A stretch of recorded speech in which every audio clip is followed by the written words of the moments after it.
Shalom Bapak Ibu Saudara-saudaraku yang terkasih dalam Tuhan Yesus Kristus.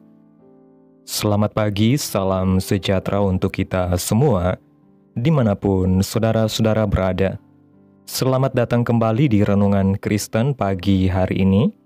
Kiranya saudara semua dalam keadaan sehat selalu, dan semoga damai dan sukacita oleh Roh Kudus melimpah dalam hati dan kehidupan saudara semua. Sebelum kita mendengarkan renungan firman Tuhan pada pagi hari ini, mari terlebih dahulu kita berdoa. Bapa kami yang ajaib dan mulia, Engkau Allah yang kudus dan kekal, Bapa di dalam kerajaan surga, Bapa yang kami panggil di dalam nama Tuhan Yesus Kristus. Kami mengucap syukur Tuhan oleh karena anugerah-Mu di sepanjang kehidupan kami. Hingga pada hari ini, kami boleh ada sebagaimana kami ada, semua karena berkat dan anugerah Tuhan dalam kehidupan kami. Pada pagi hari ini ya Tuhan, kami akan mendengarkan firman-Mu. Berbicaralah ya Tuhan, jamah hati kami, berikan kami pengertian untuk dapat memahami firman-Mu, dan ajar kami untuk dapat melakukan firman-Mu di sepanjang kehidupan kami. Berfirmanlah ya Tuhan, kami sudah siap mendengarkan firman-Mu. Dalam nama Tuhan Yesus kami berdoa. Amin.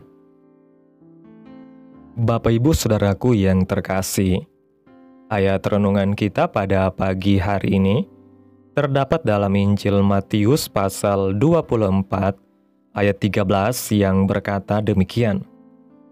Tetapi orang yang bertahan sampai pada kesudahannya akan selamat.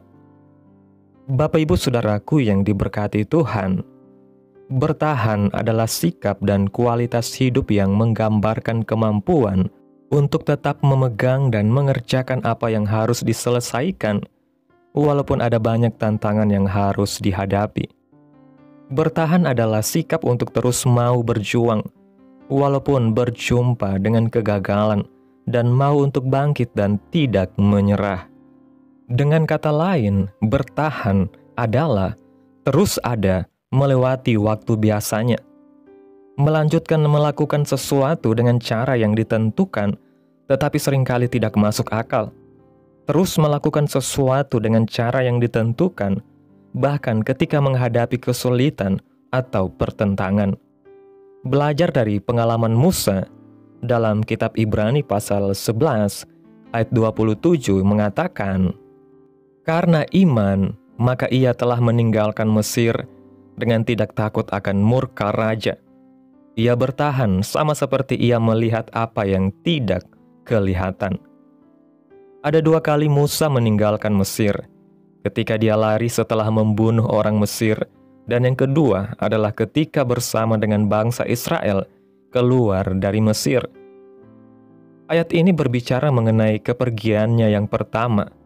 Musa belum melihat apa yang ada di depannya, tetapi Musa bertahan dan tetap percaya kepada janji Allah. Dalam Kisah Rasul pasal 7 ayat 23 mengatakan, pada waktu ia berumur 40 tahun, timbullah keinginan dalam hatinya untuk mengunjungi saudara-saudaranya, yaitu orang-orang Israel. Ketika itu ia melihat seorang dianiaya oleh seorang Mesir, lalu ia menolong dan membela orang itu dengan membunuh orang Mesir itu. Pada sangkanya, saudara-saudaranya akan mengerti bahwa Allah memakai dia untuk menyelamatkan mereka, tetapi mereka tidak mengerti. Sebelum Allah memanggil Musa untuk membebaskan bangsa Israel dari perbudakan Mesir, sebenarnya Allah sudah menaruh visi itu dalam kehidupan Musa. Namun Tuhan membawanya 40 tahun di padang gurun untuk membentuk kehidupan Musa yang dipersiapkan memimpin bangsa Israel untuk keluar dan masuk tanah perjanjian. Manusia secara umum harus memiliki kemampuan untuk dapat memiliki ketahanan terhadap perubahan musim kehidupan, masalah kehidupan yang melanda. Ketahanan adalah kemampuan yang diberikan Allah kepada manusia untuk bisa bertahan hidup. Ketika manusia menyerah dan tidak bertahan, maka dia akan masuk kepada pintu kegagalan dan akan berhenti. Sebagai orang percaya, kita harus memiliki ketahanan dalam iman, karena memiliki nilai yang kekal yang akan menentukan kemenangan pada garis akhir. Apapun perjuangan yang sedang kita hadapi, ekonomi, kesehatan, relasi dengan keluarga dan masyarakat, pesan Alkitab adalah sama, yaitu bertahan di dalam proses yang Tuhan izinkan terjadi dalam kehidupan kita. Ketika kita menengok kisah-kisah Alkitab, Alkitab selalu mengajar kita untuk bertahan sebelum mengalami sebuah terobosan. Lihatlah beberapa kisah kehidupan. Yang pertama, Yusuf.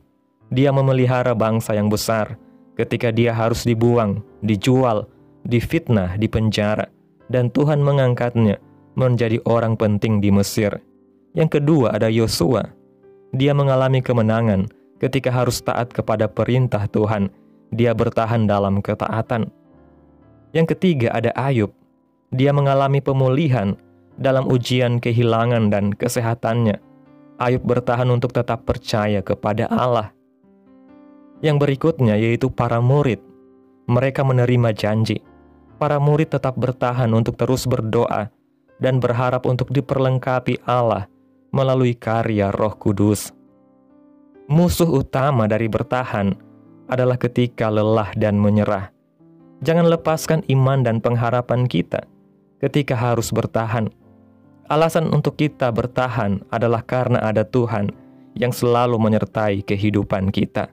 Yakobus 1 ayat 12 mengatakan, "Berbahagialah orang yang bertahan dalam pencobaan, sebab apabila ia sudah tahan uji, ia akan menerima mahkota kehidupan yang dijanjikan Allah kepada barang siapa yang mengasihi Dia." Bapak Ibu Saudaraku yang diberkati Tuhan, ketika Yesus berkata bahwa orang yang bertahan sampai kesudahannya akan selamat, Ia sedang menunjukkan kepada kita bahwa kehidupan iman bukanlah sebuah perjalanan singkat, melainkan sebuah maraton rohani yang membutuhkan ketekunan, kesabaran, dan pengharapan yang terus-menerus diarahkan kepada Tuhan. Banyak orang dapat memulai perjalanan iman dengan semangat, penuh api, dan antusiasme. Tetapi, tidak semua orang mampu menyelesaikan dengan setia. Justru disinilah ujian terbesar dari iman itu sendiri. Apakah kita hanya bersemangat di awal, ataukah kita tetap setia sampai akhir, meskipun penuh penderitaan? Bayangkan seorang pelari yang sedang berlari dalam sebuah lomba jarak jauh. Pada kilometer-kilometer pertama ia masih kuat, penuh tenaga dan semangatnya menggebu. Tetapi semakin jauh ia berlari, semakin terasa berat beban, semakin kering kerongkongannya, semakin terasa sakit di kakinya. Pada titik ini yang menentukan bukan lagi kekuatan fisiknya semata, melainkan mentalitasnya untuk bertahan dan tekadnya untuk tidak menyerah. Demikian pula dalam kehidupan rohani kita. Tuhan memanggil kita bukan hanya untuk memulai perjalanan iman, tetapi untuk menyelesaikannya dengan setia. Kemenangan itu bukan milik mereka yang memulai dengan gegap gempita, melainkan milik mereka yang bertahan hingga garis akhir, yang tidak menyerah meski gelombang dunia menekan, yang tetap percaya meski badai kehidupan menghantam. Kita perlu menyadari bahwa bertahan adalah sebuah bukti bahwa iman kita sungguh-sungguh berakar di dalam Kristus, bukan di atas perasaan atau situasi.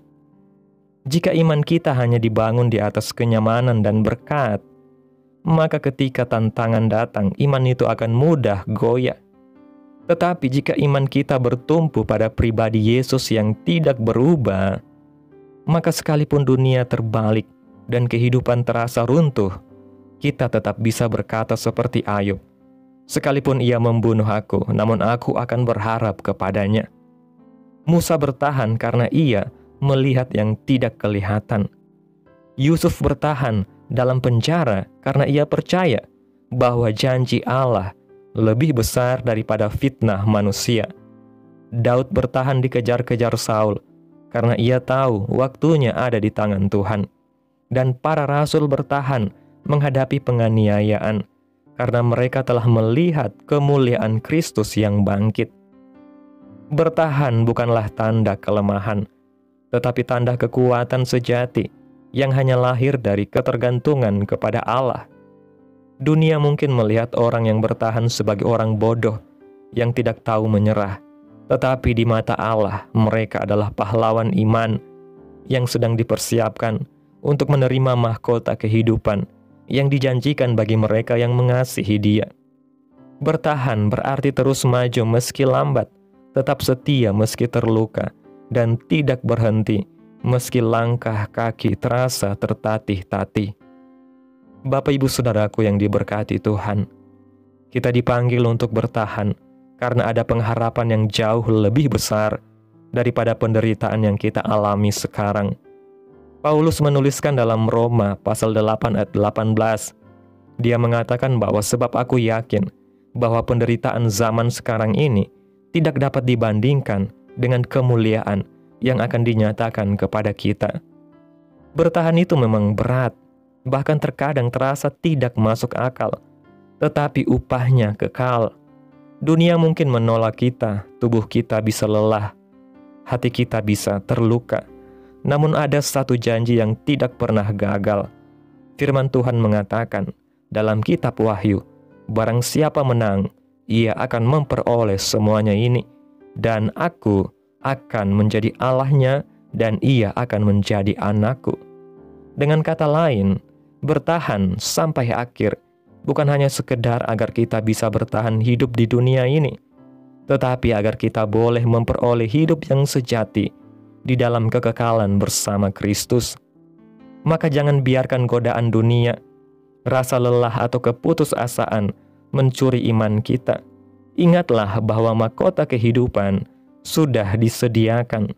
Yesus sudah menanti di garis akhir, dan para saksi iman sedang bersorak menyemangati kita agar tidak menyerah. Karena itu mari kita bertahan, bukan dengan kekuatan kita, tetapi dengan mata yang terus tertuju kepada Yesus, Sang Pemimpin dan Penyempurna iman kita. Amin. Tuhan Yesus memberkati. Demikianlah renungan firman Tuhan pada pagi hari ini. Biarlah menjadi berkat bagi saudara semua dan dapat kita lakukan dalam setiap kehidupan kita. Pada hari ini sebelum kita memulai segala aktivitas kita di hari ini, mari kita berdoa. Bapa kami yang ajaib dan mulia, Bapa yang kudus dan kekal, Allah yang mulia dan ajaib, Bapa di dalam nama Tuhan Yesus Kristus, kami bersyukur Tuhan atas pertolongan-Mu dan penyertaan-Mu, serta atas berkat-Mu dalam hidup kami. Kami berbahagia dan bersyukur atas kebaikan Tuhan dalam kehidupan kami. Tak berkesudahan kasih setia Tuhan, tak habis-habisnya rahmat-Mu, selalu baru tiap pagi. Besar kesetiaan-Mu Tuhan dalam kehidupan kami. Terima kasih buat firman-Mu hari ini ya Tuhan, yang sudah kami dengarkan, yang mengingatkan kami betapa pentingnya untuk bertahan sampai pada kesudahan. Kami sadar bahwa kekuatan kami terbatas, hati kami sering lemah, dan langkah kami sering goyah. Tetapi kami percaya bahwa di dalam Engkau Tuhan, ada pengharapan yang tidak pernah mengecewakan. Tolong kami agar tidak menyerah, meski badai datang dan pencobaan menekan. Kuatkan iman kami untuk tetap teguh sampai garis akhir, sehingga pada akhirnya kami layak menerima mahkota kehidupan yang Engkau janjikan. Terima kasih buat firman-Mu Tuhan, biarlah boleh tertanam dalam hati kami, dan mampukan kami untuk dapat melakukan firman-Mu dalam setiap kehidupan kami.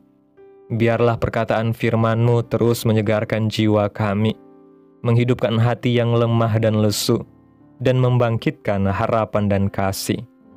Berkati umat-Mu yang sudah mendengarkan firman-Mu hari ini.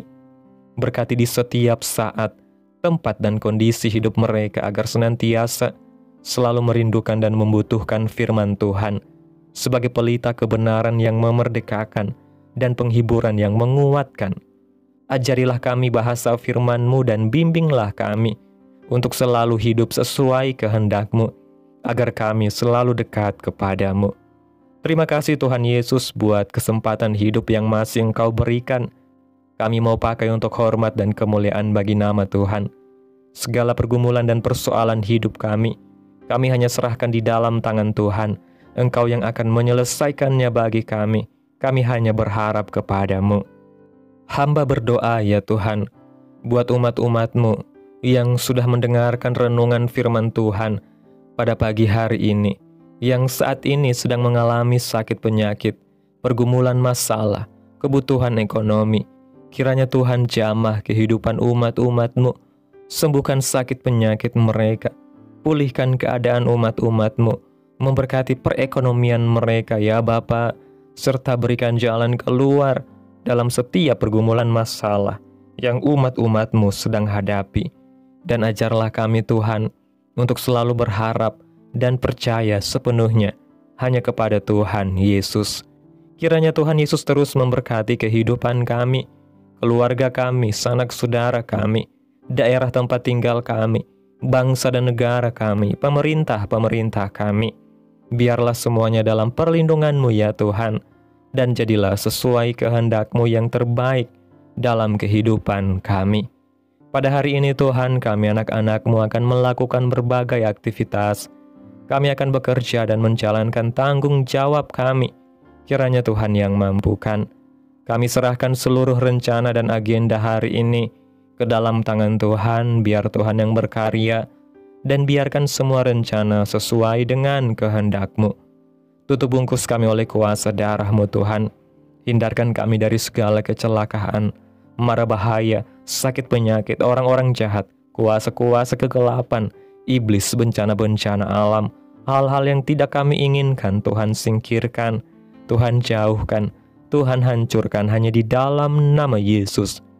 Ampuni dosa dan kesalahan kami Tuhan. Jadikan kami pribadi yang lebih baik setiap harinya. Jagai kehidupan keluarga kami, berikan kami kesehatan dan tuntun kami untuk terus berada di jalan-Mu yang benar. Terima kasih Tuhan Yesus yang baik, inilah yang menjadi doa kami. Mari bersama kita berdoa. Bapa kami. Bapa kami yang di sorga, dikuduskanlah nama-Mu, datanglah kerajaan-Mu, jadilah kehendak-Mu di bumi seperti di sorga. Berikanlah kami pada hari ini makanan kami yang secukupnya, dan ampunilah kami akan kesalahan kami, seperti kami juga mengampuni orang yang bersalah kepada kami. Dan janganlah membawa kami ke dalam pencobaan, tetapi lepaskanlah kami daripada yang jahat. Karena Engkaulah yang mempunyai kerajaan, dan kuasa, dan kemuliaan, sampai selama-lamanya. Amin. Terimalah berkat Tuhan. Tuhan memberkati engkau, dan melindungi engkau. Tuhan menyinari engkau dengan wajah-Nya, dan memberi engkau kasih karunia. Tuhan menghadapkan wajah-Nya kepadamu, dan memberi engkau damai sejahtera. Terimalah berkat Tuhan, di dalam nama Tuhan Yesus Kristus. Amin. Selamat pagi, selamat beraktivitas. Tuhan Yesus memberkati.